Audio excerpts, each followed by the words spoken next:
ధ్యానం చేస్తే అలా శుద్ధ బీజం వలె మంచి సంస్కారం గల పిల్లలు జన్మిస్తారు అనేది మన మహాత్ముల యొక్క ఉదాహరణ మనకి ఇక్కడ కనిపిస్తుంది. బాబా గారి తల్లి ఎప్పుడో ఇట్లనే భజనలు ధ్యానం చేస్తూ ఉంది. ఆంజనేయుడి తల్లి కూడా ఎప్పుడో ధ్యానం చేస్తూ ఉండే. శివాజీ తల్లి కూడా ధ్యానం చేస్తూ ఉండే. ప్రహ్లాదు తల్లి కూడా ఎప్పుడు భక్తిలో ఉండే. అదే పార్వతి కూడా భక్తి ధ్యానమే చేసింది. అలాగే వాళ్ళ పిల్లలుగా తయారైంది. కానీ మనము కృష్ణుడు ఏం చేసిండు? ధ్యానం.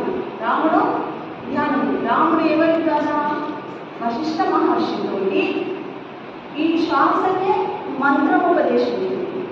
సోహం అనే మంత్రాన్ని వశిష్ఠ మహర్షి రామునికి ఉపదేశం శక్తిపాతం చేయాలి. రాముడు వశిష్ఠ మహర్షి అప్పుడు ధ్యానంలో నిష్ట కలిగి ధ్యానంలో నిమగ్నమై ఆత్మదర్శనం